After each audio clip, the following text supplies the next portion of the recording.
Hello, hello, hello. I would like to welcome you all to a special edition of the Black Westchester Power Hour.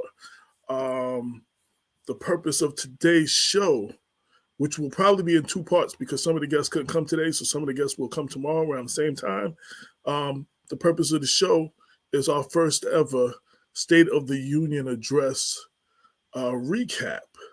And one of the guests that I do have that will be on is Rev Dr. Stephen Pogue, who was there present for the State of the Union. And I'm going to have him give us some firsthand encounters. Tomorrow we'll have sister founder and CEO Cheryl Brannan. She also was present. And I'm going to have them, and we're trying to get County Executive Latimer, who may pop on today if he can, and if not, we'll probably try to get him tomorrow. So anyway, I got my brother from another holding it down with me today, Dr. Robert Baskerville. AJ, what's happening, brother? Good to be with you. Good to be with the audience today. What's going on? What's going on? I see Dr. Poe is still trying to connect or something. He's here, but he has to reconnect. Okay. So yes, we're just going to talk about real quick. I'm going to show a clip of some of the scenes from last night's State of the Union. I know some people missed it, and like myself, I was going back and forth to watch LeBron James break Kareem Abdul-Jabbar's record, which was an incredible moment. And I wrote an editorial about it today in Black Westchester. You can read it at blackwestchester.com about the whole record-breaking situation, which only re-energizes the conversation for who is the GOAT. Everybody's talking about who's the greatest of all time, so that energized that conversation. But so we're going to talk about the State of the Union. Dr. Bob, what was your take on the State of the Union last night? So, to be honest, AJ, I initially tuned in to the address. It was already underway, and immediately I was struck by how intentionally disruptive the Republican caucus was.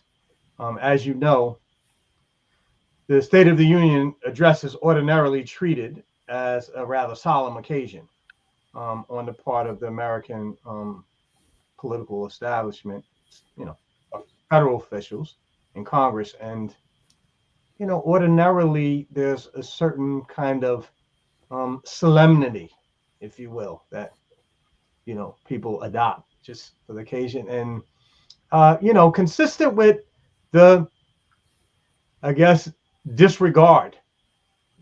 rejection of political norms, many members of the Republican caucus were disruptive, raucous, and otherwise engaging in behavior that, in my judgment, is just simply not fit for public officials. For someone who has been entrusted to,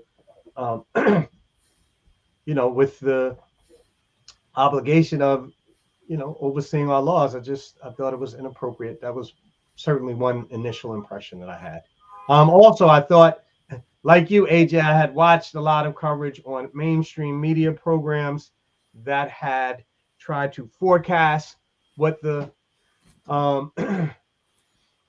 State of the Union speech was likely to bring, and many of which anticipated the kind of exchange that we saw, and some of them warned the Republicans against resorting to those kind of tactics, because it simply makes them look unprofessional.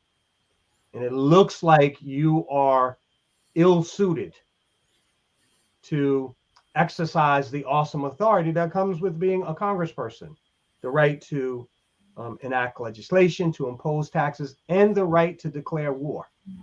I want to read real quick, and then we'll bring Pastor Poe in. President Joe, this is CNN.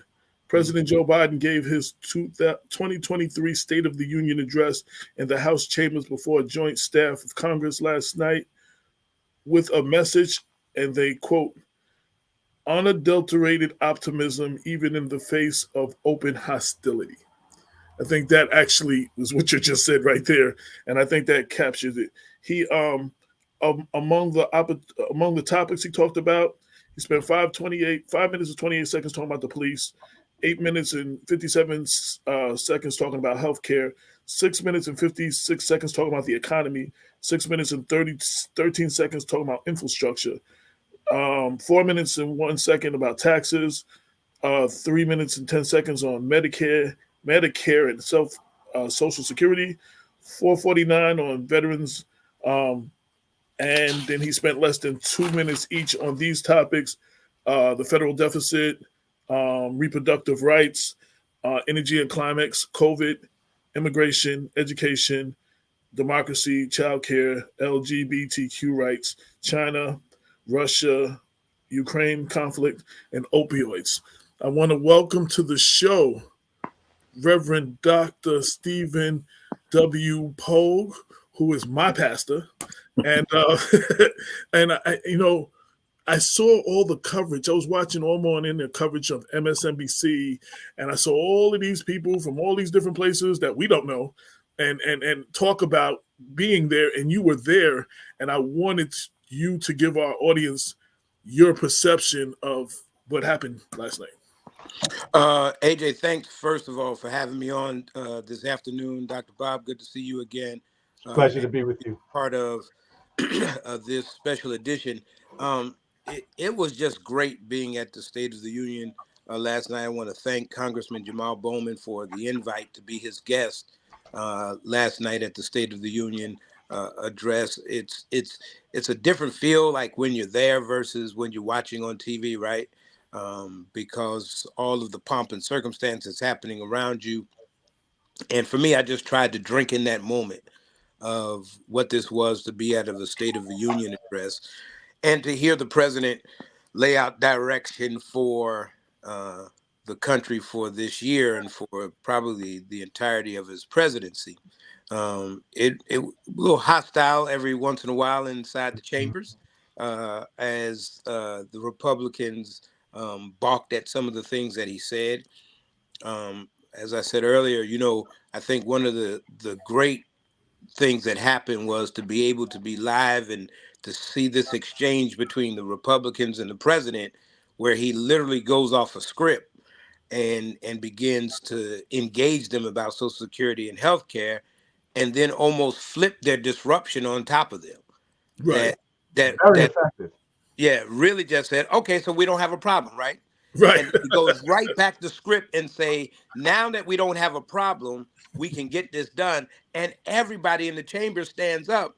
And I don't even think the Republicans, even Marjorie Taylor Greene, stood up at that moment. And I don't think they really understood in the moment what just happened to them. Right. And one of their negotiating tools had just been taken off the table. Right. And they did it to themselves.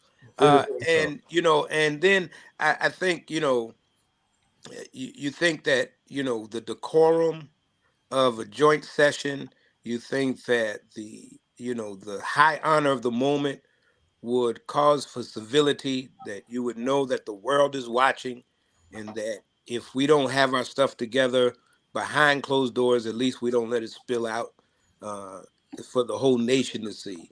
And to have, Republican Congress people yelling out, "You liar, that's not true." It just disrupt the moment almost to when the speaker had to shush them. 4 times. Yeah, how had to shush them. And I think for me, looking at it from my vantage point, some of those who were screaming out were probably more down in their phone than they were listening. So when he hit something they didn't like, that's when they said something. So a lot of it is, I don't know how much they gathered from it, but it was just great being there, a great opportunity, and I was happy to be invited. I'm going to show some clips. I have I think it was CNN. They put together like a 4-minute clip of just various parts of the speech. Mm-hmm. But before that, I wanted to add on to what you said. There's a scene in one of the Batman movies where Michael Caine, who's playing Alfred, is telling Batman, this guy is not like the rest of the guys you face. There's no logic with him. Some people you can't reach logically. Some people just want to burn the system down. Right. And they just to see it burn. And Morning Joe showed that clip about 2 weeks ago about the Republicans, and that stuck in my head because that's what we have here. They're not making a case. They're not proving anything. They're just there to burn the system down, just to burn the system down.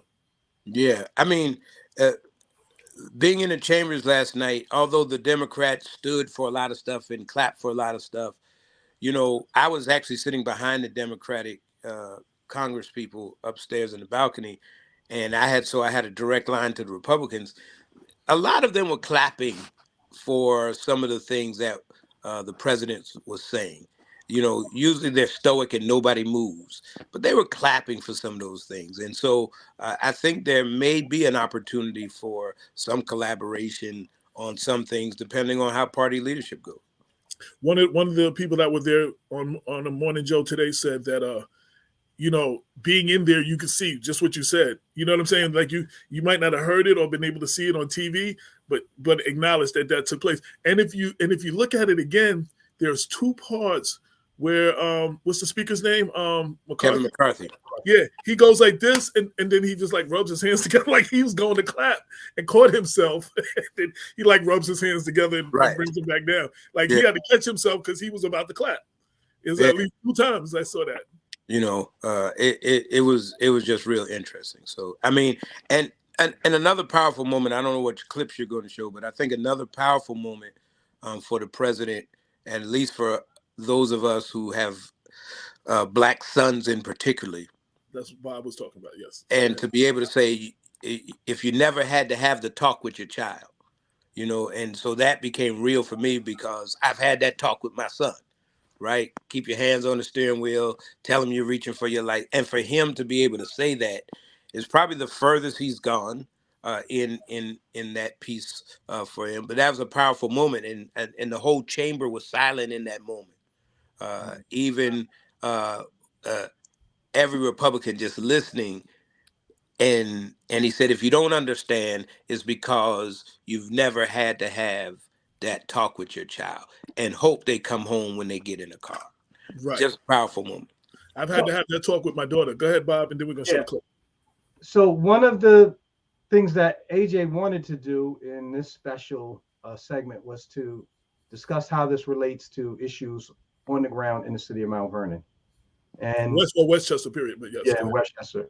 And I agree with you, Pastor Poe, that the president's highlighting of the kind of abuse, boy, oh boy, the kind of abuse that the country has been subject to in the past couple of years, now that it's become more commonplace to videotape acts of police misconduct.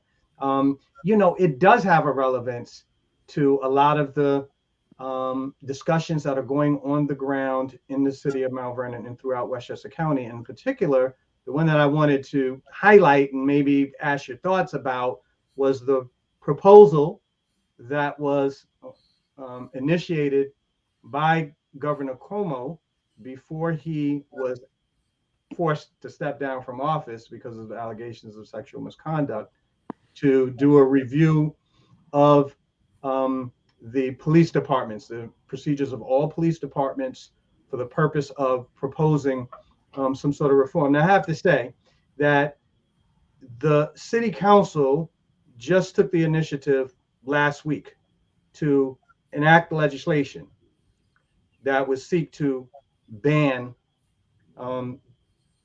videographing people, you know, in City Hall.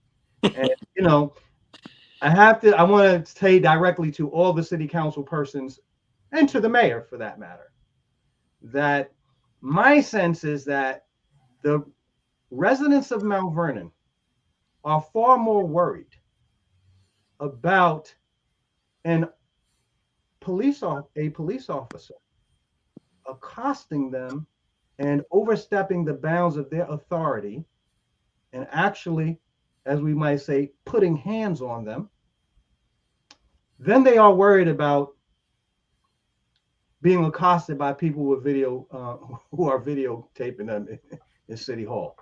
So I think the priorities are out of order. And I have to be honest, I was disappointed, like many people, with the rather surreptitious manner in which the police review committee was conducted in the city of Mount Vernon. I did not know until after the fact. A.J. Woodson is the city's Westchester's leading, the editor of Westchester's leading community newspaper. It boggles the mind how it was that A.J. was never informed of this, and moreover, the need. And I see that the $1 Million Man is tuned in. I thought about you, Mike. You're gonna forgive me, and I hope you don't mind because we've spoken. But look, the city police department of Mount Vernon is one of many police departments in Westchester County that have refused to cooperate with recent calls by the federal government to collect data on the allegations of misconduct and the other disciplinary matters. I'm looking right now. LOHUD has covered this for us to their credit. And I'm looking at their report right now on policing and public trust in New York. And they indicate that maybe I'm going to share this, AJ. All right.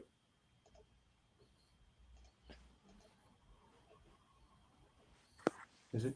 Yeah. And they indicate here that despite many requests that reporters and their attorneys have sent to the city of Mount Vernon and the Mount Vernon Police Department in particular, the police department continues to refuse to provide records about allegations of misconduct so that civilians can exercise, and our elected officials together can exercise due and proper authority over one of the most powerful agencies in the city of Mount Vernon. And I mention that because, in particular, Pastor Pogue, because I know you have a pretty good relationship with PBA President Nick Mastro. Mastro. We just call him Mastro for short. I apologize. And, you know, I know these are all sensitive matters.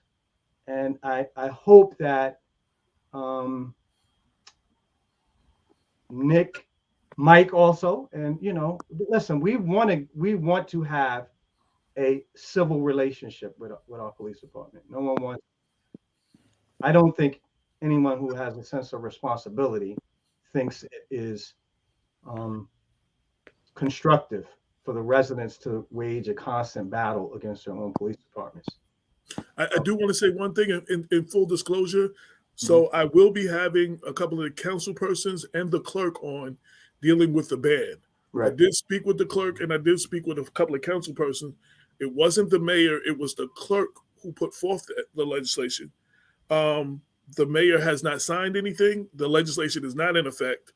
And they're supposed to be reworking it because they got a lot of pressure when they just announced that they were going to do it. So I just wanted to put that out. So fair disclosure. And at some point, maybe the 26th or maybe this Sunday, I got to put it together. A couple of them will be on to speak from their perspective of it. And I'm going to give them the chance to speak and ask them the tough questions. So I wanted to put that out there to be fair. Well, I think that's important. I think that's important because, you know, City Hall, all city halls belong to the people. Right. You know, and so to tell people they can't do something in a place that is obviously public is interesting. So I'll be interested to hear what they say about that. But to Dr. Bob's point, I think one of the things that Governor Cuomo did great before he left office was to mandate that every community had these police reform packages. And some communities threw them together to get them in time so that they wouldn't lose funding. Right. And so some communities did it in a very more transparent way. Some did it behind closed doors, like I said, just dotting I's, crossing T's to get it in so that they wouldn't lose funding. I had the privilege, as well as Damon, to sit on the Westchester County reform team. And the shame part about all of that work throughout the communities in New York was it didn't go anywhere after Cuomo left. And I think this is a great time to push Governor Hochul to say, hey, bring that back because there was a lot of great work done there, right? And so I think some of the pushback is we can have police reform and accountability. They have to go together. Right. And nobody's saying let's defund the police, and nobody's saying that. What we're Right. saying is let's everybody be held accountable for your actions and the actions of those officers, that we have a right, or you have a obligation as a police officer to step in when you see another officer doing something wrong that you know has crossed the line. And I get to a place where I'm tired of saying the same thing over and over again. I think I said in my sermon Sunday or the Sunday before, we always say this can't happen again. And so let's go back to Emmett Till and move it forward. And how many more times are we going to say this can't happen again, or this should never happen again? With all the protests behind George Floyd and everything that went on with George Floyd, this should never happen again. And then we get Tyree Nichols. Police reform is something that needs to happen. It has to happen. And it can be responsible police reform. But I don't think the police can reform themselves. I think it has to be a community effort of reformation that happens within a police department that brings upon equity for everybody. Because there's some things that I've learned as I was sitting on the reform committee for the county that I didn't know. We went to the training academy, so we were able to see what they went through and all of those other things. And so when you come together and sit at the table and come with an understanding that you don't have to come with your defenses up, we're trying to make your job easier, and we're trying to make the community safer. And so I think there's a way to be able to do that. I'm going to go into this clip, and I just wanted to say I have another book coming out, hopefully by late summer, and I have been putting this off for the last couple of years, but it's basically titled "The Deadly Consequences of Being Black," and it deals with police brutality throughout. The actual title originally was "White People Can't Understand the Deadly Consequences of Being Black." So it'll have some title somewhere around that. That'll be the title, but it deals with police brutality all across the board, and it's very detailed, and I'll probably finish that up and try to get that out by late summer. But here is some clips from last night's State of the Union. Thanks, courtesy of CNN. We're often told that Democrats and Republicans can't work together. But over the past 2 years, we've proved the cynics and naysayers wrong. We're building an economy where no one's left behind. Jobs are coming back. Pride is coming back. Now, some members here are threatening, and I know it's not an official party position, so I'm going to exaggerate, but threatening to repeal the Inflation Reduction Act. As my coach, that's okay. That's fair. As my football coach used to say, lots of luck in your senior year. Make no mistake, if you try anything to raise the cost of producing jobs, I will veto it. The climate crisis doesn't care if you're in a red or blue state. It's an existential threat. We have an obligation, not to ourselves, but to our children and grandchildren, to confront it. A lot of you at home agree with me and many people that you know. The tax system is not fair. It is not fair. Some Republicans want Medicare and Social Security to sunset. I'm not saying it's a majority. Let me give you, anybody who doubts it, contact my office. I'll give you a copy. I'll give you a copy of the proposal. That means Congress doesn't vote.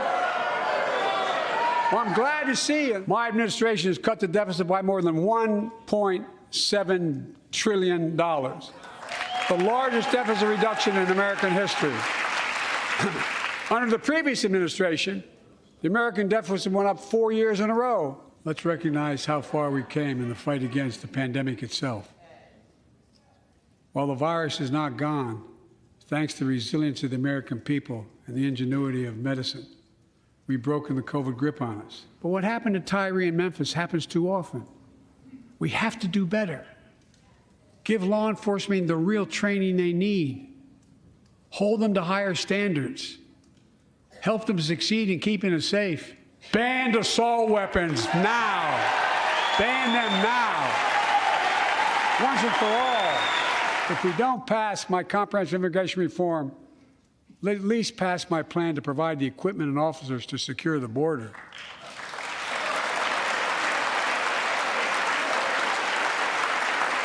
And a pathway to citizenship for dreamers, those on temporary status, farm workers, essential workers. Congress must restore the right that was taken away in Roe v. Wade and protect Roe v. Wade. Make no mistake about it.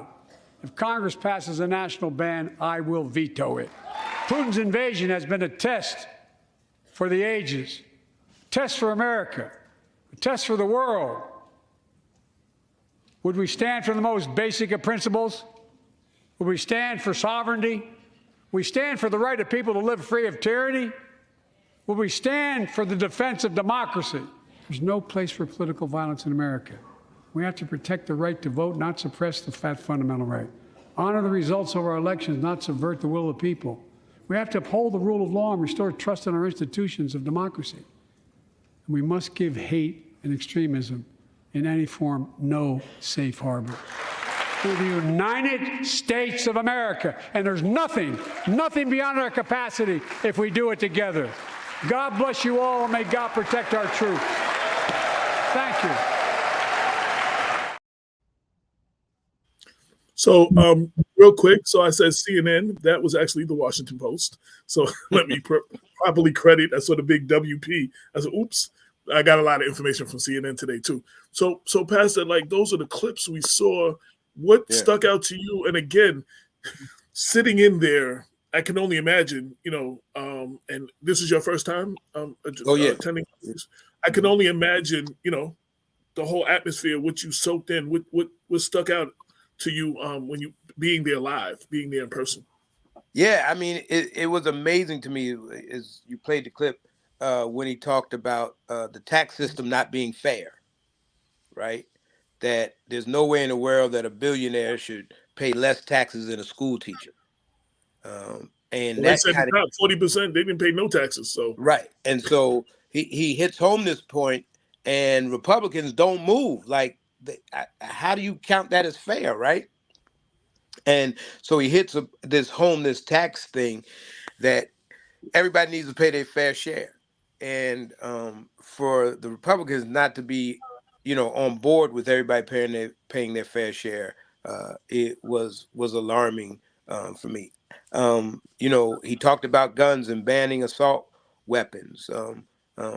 I don't know if he went far enough. I don't know if he went far enough with police reform and accountability. I wanted him to talk more about holding police officers who do harm to citizens, how we hold them accountable and not shield them from accountability. And that you can't have this blanket immunity when, this happens. A traffic stop should never result in somebody not coming home. And that looked personal. No, that actually looked personal. The confrontation. Oh, yeah. I've heard rumors. I'm not going by the rumors, but when I saw my eye test, that was a personal beating. There was something personal about that. I don't know what. Yeah. And so, it should never result in that. It should never result in that. And so how do we reform our police departments? Once again, I think maybe former Governor Cuomo was onto something in requiring police departments to talk about how they reform. But, police reform, and you talk about diversity in police departments causes departments like Mount Vernon to lose police officers, right? Because every other police department in the city and the county are going to start snatching our officers because that's what's been happening. That's what's been going on for the last couple of years. And almost all new officers get trained at the Westchester Police Academy. So their training is no different than the training in another department. So this transfer is very easy because they have the training from the Westchester County Training Academy. So, I mean, it's easier to bring somebody over, and especially when you're dangling a bigger paycheck in front of them, it's easy for them to do. But we have to figure out what we need to do with police reform as Dr. Bob said, how do we put boots on the ground here? We got to figure out how we reform our police department, and including how do we make sure that we have good pay for our police officers, right? That is something that keeps our officers and gives us longevity and familiarity with community. But if we can't pay them, you can't blame an officer for wanting to feed his family and for wanting to have a comfortable life for his family. You can't blame that, but we got to figure it out. How do we enhance the pay? The lowest pay in the county, I believe, is Mount Vernon Police Department. Absolutely. How do we enhance the pay for our police officers, for those who've been on the force for a long time? How do we bring them up that we're not the lowest, but we're competitive, and that maybe we'll keep some of the officers that we train in the academy? So I think there's a lot of things last night that I'm still soaking in, still kind of processing. It was just great. I got to talk to a lot of people who's there for the first time. I seen your pictures. You do Auntie Maxine and AOC. Yeah. And Clyburn. Yeah. Clyburn, yeah. Yeah. I had the opportunity to actually have a conversation in the office of Congressman Clyburn with just me and Congressman Bowman. And that half hour was so powerful. His knowledge of history is outstanding. And the work he's done for South Carolina, the work he's done for the nation is amazing. And I mean, even going through this whole Brown versus the Board of Education and property lines made one person ineligible to file the lawsuit. And then the Briggs comes in, and then they decide, we can't go with the Briggs, we're going to go with the Brown. And so this history and having all the pictures of all of those involved in that on his wall and saying he knows each one of them. He cut my hair. She fixed me. I mean, that was just a powerful moment. And to move from his office to have a one-on-one conversation with Maxine Waters was absolutely amazing. Phenomenal woman. And so I met a lot of great people. I had an opportunity to talk to Barbara Lee from California and others, just to have these conversations about where we go as a nation and how do we make sure that we get there together. So yeah, it was powerful. You know what I meant to tell you? So Police Chief Sarah Lynn Davis is a Zionite. She's a longtime member of Short Temple A.M.E. Zion Church under both Pastor Hunter, who went to become bishop, and Pastor Crenshaw, who went to become bishop. Then she left when she got the job in Durham, North Carolina first, and now she's in Memphis. So she's a very long time Zionite. So I don't think you knew that. So I did. I'm trying to get her. I got to reach out to her husband Terry. I just found the number. I'm trying to get her on the show if I can. That would be phenomenal. Yeah. So Pastor Poe, a lot of us who are political watchers have formed the view that invitations of ordinary citizens to State of the Union addresses is nothing but an act of mere symbolism, kind of in a way designed to sort of pander to different constituencies who make up the coalition of, whatever the party that the president represents while in office. But it really actually sounds like, we see everyone stand up and we know that they, in fact, symbolize, they personify important issues that are being discussed. But actually, talking to you, it sounds like it's much more at work. Oh, absolutely. Than the kind of symbolism for the media. Absolutely. Meeting teachers who have been teachers of the year, who've been invited to this, that want to hear about education and learn what other Congress people are going to do to help in education. I spoke to a young lady from Pennsylvania who is using basketball to keep people off the street, and then to give them extra homework help to make sure that they're succeeding in the classroom, in the process of building 7 gyms so this program can get kicked off. So it's more than just some symbolism of pandering, I believe. I think it's absolutely an opportunity to say, hey, here's really what's happening. And so I want you to get a behind the scenes look at really what's happening. Is it festive? Absolutely. But it's Right. also an opportunity to talk to those who you normally wouldn't talk to, right? And to pick their brains and their ears and to really ask the question, how can we help? Right? What do I take back to Mount Vernon, and how can we help make sure that our congressman is doing everything that he can do to make sure that he brings to this city and this district those things that this city and this district need. And there's a whole coalition out there trying to stop that, right? There's a whole coalition of Republicans who don't want to see cities like Mount Vernon receive another nickel, another dime, another program, another anything. And so those opportunities to talk to people and say, hey, here's what's happening, and so when this thing comes up, hopefully they'll remember a conversation they had with me or somebody else that says, yeah, this is why I got to vote for this. I mean, after I left Congressman Kleinberg's office, I saw him 4 more times. He said, man, everywhere I go, there you go. And so now this is familiarity. So I definitely don't, I didn't take it as symbolism, even when I received the invite. I believe, like everything else, it's what the individual makes of it.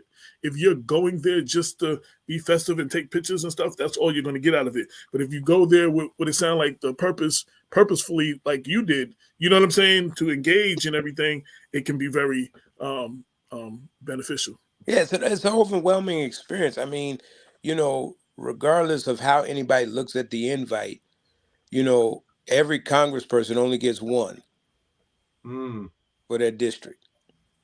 That's it. And so to be the one is amazing. I feel like I'm in the Matrix right now with you. And we're gonna have Sister to Sister International founder Cheryl Brannan, who received her invitation from Senator Schumer. She was Senator Schumer's one invitation. I don't know if we lost past. I don't know if his yes, we lost him. He's kind of reconnect a little bit. Okay. Everybody wants to call. So Bob, so real quick. So remember that whole thing, making money while you sleep? Right. I just sold 20 books and was told there was a check that I've been waiting for a long time that's on its way over here. So I'm not going to ask you if I can get a little PC in any way. Anything I did to. Don't worry about it. Not yet. So it's just good to when what you do is paying off when you're not actively. I was just saying, Pastor, while you were going, I said I'm getting used to this whole thing with selling the books where white people always say about making money while they sleep. Well, I just sold 20 books while we were talking. Ain't nothing wrong with that. Yeah, and the other day when I woke up, I had sold 15 books. Like I woke up and said, hey. So and then a check I've been waiting for a long time is on his way over. So I was just like, I had to get that out and say thank you. See? So that's a good thing. Yeah, that's a beautiful thing. What now? One of the things you said too is, going back and say, what can I take back to Mount Vernon? What some of our audience, some of our community doesn't see the importance of a State of the Union. They don't probably watch it a lot. And sometimes it's community media that articulates something that was on a national level on how it affects them. So I kind of wanted to, what did you see yesterday that affects Westchester and or Mount Vernon? Like that at least one thing that we could share with them. I think one of the things that the president talked about in the State of the Union address was these junk fees, right? These junk fees on hotels, these junk fees on cable bills and credit cards and all those other things becomes essential for our community, right? So it's already hard for some in our community to get a credit card. They're already paying high interest rates. And on top of that, you got all these junk fees on top of it. So how do we make sure we cap those junk fees? And then how do we make sure he talked about internet for everybody, right? Internet for everybody. He talked about families going to McDonald's just to use the internet so somebody can do homework, right? That becomes essential that we have internet for everybody. So those are things that I think we can push locally to make sure that they happen. And then the other thing I think that is important for our community. Is what I believe is health is wealth, right? And so he talked about capping the insulin to $35 for everybody. That's essential. My daughter has type 1 diabetes, and she's had it ever since she was 4. And so I don't even know how many thousands and thousands and thousands of dollars I've paid for insulin. But $35, because that's her lifeline. It doesn't make a difference how much it is. I got to do what I got to do to make sure she has her lifeline. And so those are things that we can push. And I think listening to the State of the Union address and listening to all the cheers from the gallery, from the Congress people, now it's up to us to tell them, now pass the legislation to make this stuff happen. Now we got to hold their feet to the fire and then hold the president's feet to the fire when it's time. You got a bad connection. That's He's using his phone. Okay, there we go. Okay. You back. Whoa, can't hear you. We lost you for a minute. Okay. Okay. Yeah, his connection is breaking up on and off. He'll be back. Go ahead, Bob. Yeah, I was going to piggyback on what Pastor Poe was saying. I was going to remind our audience that one of the memorable lines from the State of the Union address last night was, capitalism without competition is exploitation. And it's important for us to note this, because this is one of the fundamental points of difference between points of policy difference between Republicans and Democrats. Democrats, and especially Joe Biden, has revived the tradition of antitrust policy, which is designed to re-inject competition back into the capitalist marketplace so that you don't have large companies who have total control over the market that allows them to jack up prices. I was just telling AJ, because it's interesting, this resonated with me. What you were talking about, Pastor Poe, resonated with me deeply because of changes that have been going on in my household, which require that I find ways to economize on some of the utilities that we're spending. One of which, our cable bill is almost $300. You know what? The internet service is like $150 out of that. You know what? I want to eliminate internet altogether. I found a much cheaper alternative, and I was discussing, what could we do? I need a landline, and I want a basic cable package, but I don't want an internet. Do you know that Optimum, and let me just speak plainly, because this apparently is Optimum's policy. Optimum refuses to allow people to maintain landline service if they do not also get cable and internet. Wow. Their representative told me that it was due to technical reasons, but I suspect that the real reason for this is because they exercise effective monopoly power over our ability to get access to landline telephone service. My family does not want to discontinue landline because we know if there's a national emergency, right, or forbid, internet out, who knows what could happen these days. Very serious problems. We need to have reliable communication.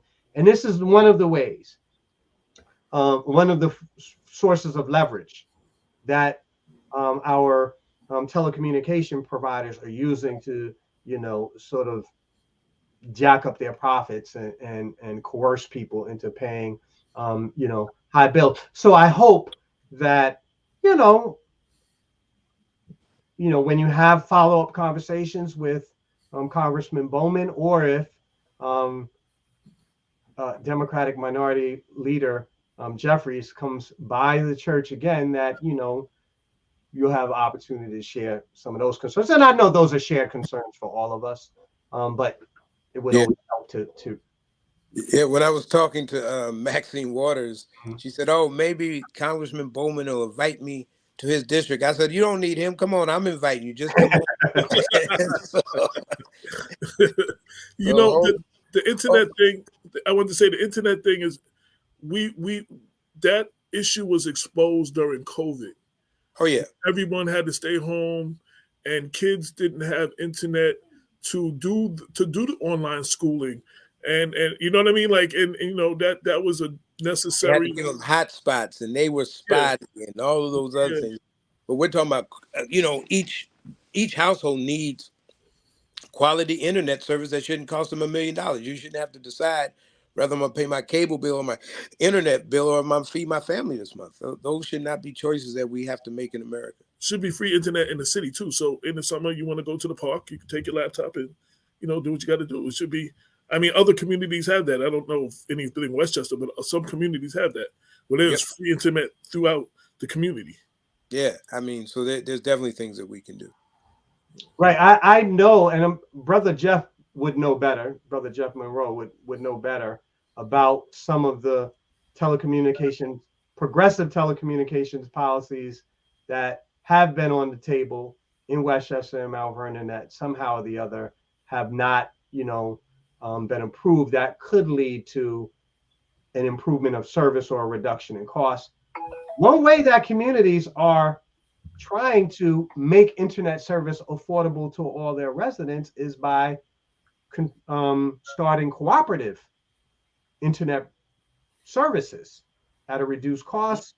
And oftentimes, our commercial internet providers and other, telecommunications giants are, doing their best to try to make sure that there are no alternative ways for people to provide some of these vital services. Because if you can't be competitive today, if you don't have internet, you can't be competitive in the labor markets. You can't be competitive when it comes to seeking schooling. You can't even, have a decent social life these days without it. Can't be a small business person. Nope. Well, yeah, you couldn't do what I do. Right. without it. It's essential. It is absolutely essential. What now for people listening? I know you said one thing is being informed and keeping the pressure on our elected officials. What is there anything else that our residents can do? Like a lot of times and stuff like that, there's a plan of action for the people. Like, what would be the plan of action that came from this for the people? Yeah, I think there's a couple things. I think one of the things is, have the conversation with the congressman, right? Whoever your congressman is. Congressman Bowman, I believe, has an office in Mount Vernon on Gramerton. Yes. He may or may not be there, but you can definitely get your voice heard from that office, and whatever that issue is. And then, if you're not getting an answer, let's figure out how to get you an answer. I think there's enough people that can get people answers. And so many times what happens is we allow questions to go unanswered, and then we become frustrated and disgruntled with the system, because the system is not working the way it's designed to work. And so I think, having those conversations, if you heard something you like, let the congressman know. If you heard something you didn't like or something you want him to push further on, have that conversation with the congressman. Because I think he's our congressman. He has to work for the area of, some of the Bronx and this lower Westchester area that becomes important. And then we need people to get involved, right? Get involved and let your voice be heard. We can't wait until something happens. We are so reactive instead of proactive. Let your voice be heard. If there's something that is happening, let's stand together and make things happen positive for our community. We can't sit passively by with the whole notion that it won't happen to me, or this is not my fight, or any of those other things, because what happens is one day it's going to affect you, right? What affects one affects all of us, and so we have to make sure that we keep informing people about what's happening in the community. Then people have to get involved. People say, "Oh, we don't have time. I'm doing this. I'm doing that." You have time to take a moment to listen, or a moment to express. Right? There's too much good stuff that comes out of Mount Vernon that we can't get together and do good stuff. You and AJ, you're the reporter, so I'll challenge you to do it. Go per capita in any city across the land and tell me who has produced more than Mount Vernon, whether it's athletes, actors, philanthropists, whatever. I mean, so much good stuff comes out of Mount Vernon, and somehow we can't come together to make stuff happen. We've done. I've covered a couple of things. For the size of the city, it's 4.2 square miles. We produce more athletes, more of all of that, actors, actresses, everything, Entertainers, than all of them. anybody than any place else in Westchester County, and probably more places in the state too. So that is very true. There's no denying that. Go ahead, Bob. I wanted to also underscore what Pastor Post said about the need for greater community involvement. This is true not only in terms of our participation in the democratic process and, speaking truth to power, identifying challenges that we have and possible solutions, but once solutions have been enacted, it requires local organizers, activists to take the baton and now institute those. Let me give you an example. Our Congressman Bowman, was instrumental in helping get a number of, progressive provisions enacted in recent legislation, especially the infrastructure package. Right now, the nation is being flooded with green dollars to address some of the long neglected problems with our infrastructure as it relates to pollution, and the like, our environment. And I've been doing some work in the environmental space. And, the sense I get is that the people that I talk to, very few of the people that I talk to, very few of the organizations that I'm aware of, and, I have limited knowledge, but, I know I'm aware of something that's going on. And I get the sense that very few organizations or individuals are prepared to begin to submit grant applications to get some money to fix the problems that afflict our city. There is no sense, everyone, of this legislation being enacted if there are no organizations or individuals who have the capacity to put together some sort of plan, a grant proposal, and follow up to implement it to address some of the problems that we're having. And my grave concern is that actually this is one of the major deficits that we have right now. When we talk about money passing by communities like Mount Vernon, and instead going to some of our more well-to-do sister municipalities, one reason why is that they have the capacity, turnkey, ready to go. When the money's there, you got 2 months basically for these big grants that come down. 2 months for everyone to have had a meeting of the mind, agree with the basic direction, have your paperwork together, and make a submission for a competitive grant. And my fear is that not enough of us are doing this, and we may well miss out, despite all of the laudable efforts that our representatives like Congressman Bowman, like Maxine Waters, to name a few, are making to try to, address some of these problems. Yeah, I think you make a valid point. I mean, we have to be able to be prepared to receive what's out there, and to make sure that Mount Vernon, Westchester gets their piece of the pie, right? So we cannot allow the work of Congressman Bowman and others in the Congress to bring an infrastructure bill to pass for the president to go to states that he may need to be reelected. Right. The Ohios, the Pennsylvanias, those places, where they said, oh, this bridge is falling down, it's 161 years old, and we're going to give them $1 billion to fix this bridge, I think he said last night or something like that.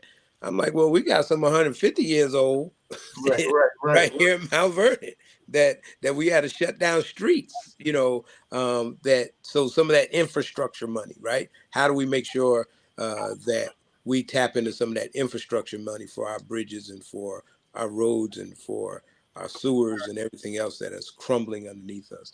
I just think it's essential that we don't, and that's when we tap our congressmen, right? And say, hey, when are we going to get our piece of that whatever $1 trillion infrastructure package was, because it becomes essential. And I think, but we hear these big numbers and we think it's going to pass us by, but we have to have people who fought to pass it to fight to make sure we get our piece too. And we also need to stay on our local, state, and county representatives to, they have to push up. They have to reach up to get some of that money and bring it down as well. And we need to stay on top of them that they're doing, because what happens is what Bob said, not even just the grants, Mount Vernon traditionally has never gotten its share of the money. And for all of these things that have happened Absolutely. It trickles down to us a little bit. We never get our share. Yep. And then in Westchester County might get it, and it goes to more affluent. We don't even get that. We don't get our full share, and being one of the communities in most need. You know what I'm saying? So we, the people, we have to step. We got to push our local elected officials, and we all collectively got to push. And going up to the county, then going up to the state, and in addition to the congressman, that we fight for it. We have to fight for it. People are not going to give you anything absolutely because it's the right thing to do. People are not going to give you what you need just because it's the right thing to do. Everything we've got as a people, there has been some sort of fight and struggle to get it. And absolutely. So how bad do you want what the things you talk about the community, you talk about what we don't have, how bad do you want what we don't have? And what are you willing to do about it? And I think that should be the call to action. Yeah, I mean, and AJ, I'll just say this, like or dislike the mayor, she has brought some significant grant dollars to the city, through the $150 million for the sewers. And so I think we're starting to get there. We just can't be satisfied with a sliver of pie, right? As you were saying, we want our fair share of the pie. We don't want to just a half a slice. We want the whole slice, or whatever our piece is. So I don't want to say nothing is coming, but it's definitely not our share. No. I definitely didn't say nothing either. Right. Going back to Ernie Davis, since I've been covering this. Oh yeah. Something's coming in, but we don't get our share. That's it. But we don't get what and more affluent neighborhoods like Scarsdale that don't need what we need get big chunks. And I'm just using them as an example. And, they don't have the same needs we have, but those kind of communities get big chunks, some of which should go to us that are in need, but we're not fighting for it as a people and pushing our elected officials to make sure that this comes in. Or is it like Dr. Bob said, we got to be ready. Well, be ready too.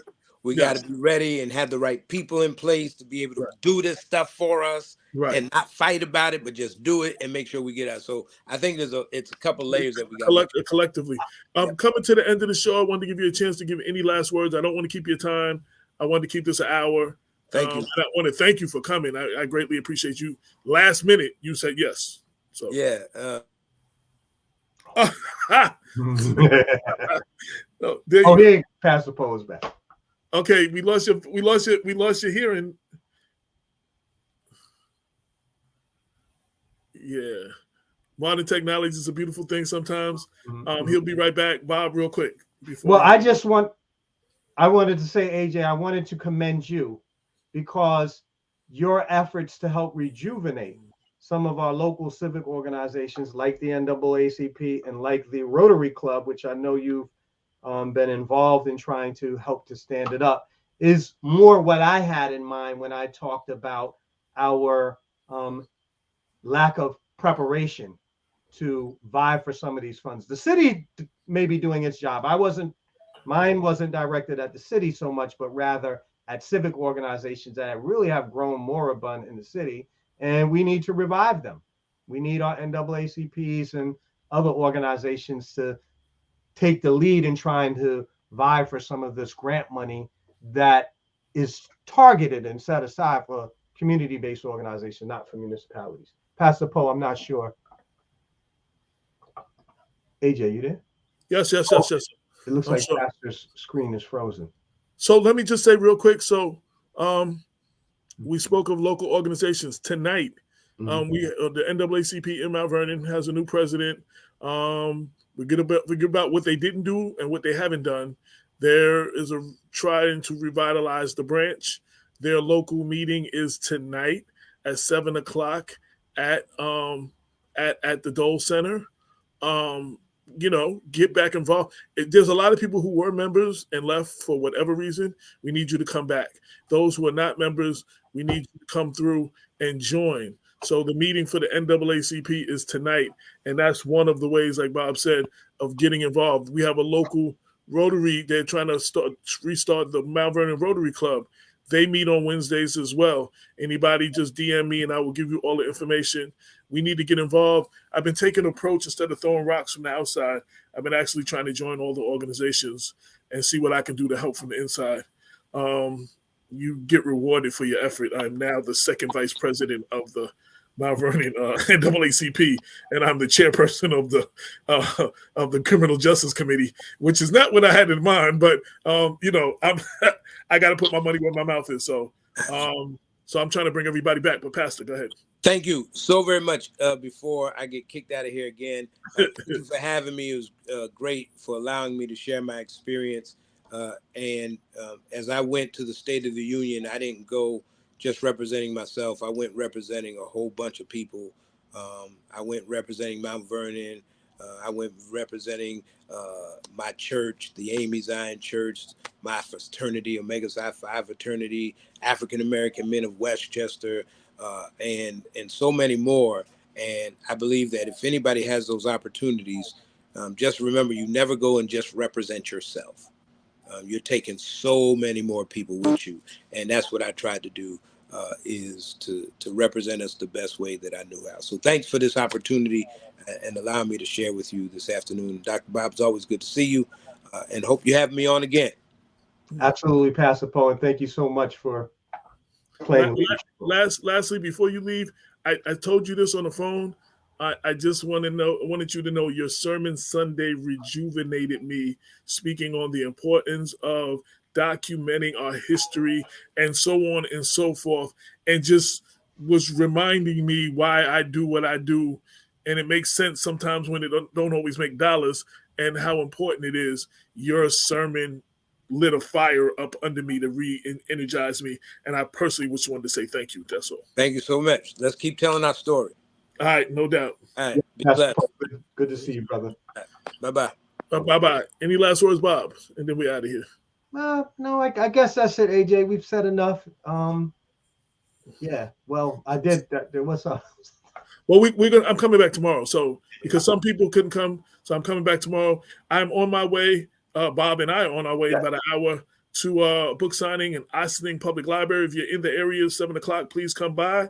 The new book is available now on Amazon, and you can order an autographed copy directly from me. Email me, Mr. AJ Woodson, or my social media is right there on the screen. On every social media, hit me up. With that said, let me go. Thank you, everybody, for all your support. Look for me. I'll be on News 12 Sunday on the Power and Politics segment. I'm actually interviewing me Friday for that, and I'll be on Sunday. And look for me on LMC and Mamaroneck. I did like the 10-minute, 15-minute community conversations with them about the book, and so many other places. Just thank you for your support, and come into a library near you. With that said, this has been a special edition. I don't know if that sounds like addiction.